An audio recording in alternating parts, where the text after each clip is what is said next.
अर्जियां।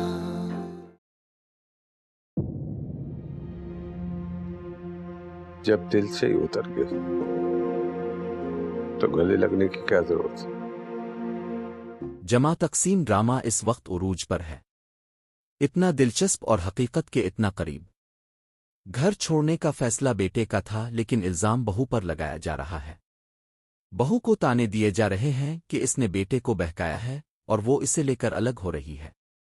हालांकि लैला ने तो कैस को रोका भी था कि हम अलग नहीं होते, अपना फैसला बदल लो, लेकिन यह कैस का अपना फैसला था कि वो अब इस घर में नहीं रहेगा।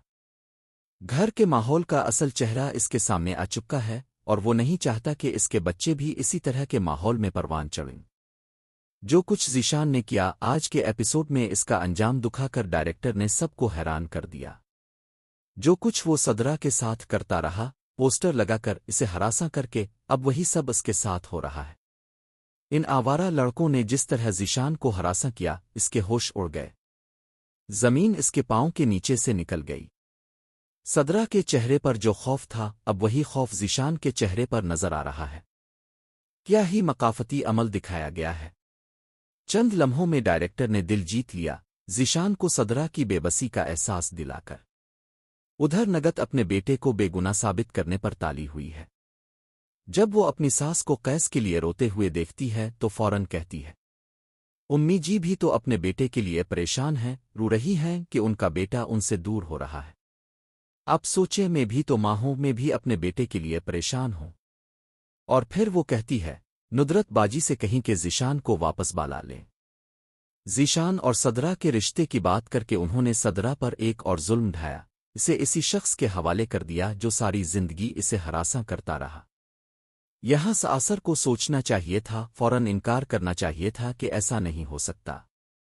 लेकिन यही तो तल्ख हकीकत है, घर की इज्जत बचाने के लिए घर की बेटी को इसके हवाले कर दो जो इसे नोचता रहा। दूसरी तरफ नुदरत किस तरह रो रही है अपने शौहर और भाई के सामने कि लैला मेरे भाई को लेकर अलग हो रही है, माँ बाप से दूर कर रही है।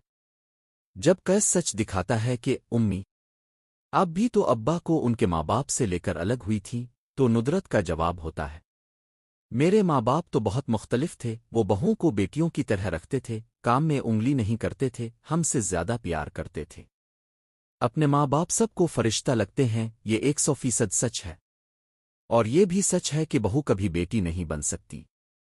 ये सिर्फ एक जज्बाती हरबा होता है कि बेटी बनाकर लाए थे। कैस के अब्बा सारा गुस्सा लैला पर निकालते हैं, जैसे कसूर सिर्फ इसी का हो। जब लैला कहती है, आंटी अंकल अब हमसे नाराज ना हो, तो जवाब में कैस के वालिद इसे ताने देते हैं, हमारा घर बर्बाद कर रही हो और कह रही हो हम परेशान ना हो। बहू नहीं बेटी बनाकर लाए थे और तुमने हमारा बेटा छीन लिया। ऐसे वालिदैन के पास आखिरी हथियार यही रह जाता है कि बहू को कसूरवार ठहराया जाए, चाहे फैसला बेटे का ही क्यों ना हो, इल्जाम हमेशा बहू पर ही आता है। कैस को जज्बाती करने के लिए वो फिर से बातें करते हैं, जब दिल से ही निकल चुके हो तो मिलने की क्या जरूरत है। आखिरी लम्हे तक माँ इसे रोकती है, इसकी गोद में सर रख कर कहती है, मत जाओ अपने बूढ़े माँ बाप को छोड़कर। माँ बाप दोबारा नहीं मिलते, बीवी तो दोबारा मिल सकती है। बहुत से लोग कहते हैं बेटा अलग हो गया तो माँ बाप का क्या कसूर। ये भी सच है, माँ बाप ने पाला पोसा पढ़ाया लिखाया, और बीवियां ले अल्फाड़, उनका भी तो हक है अपने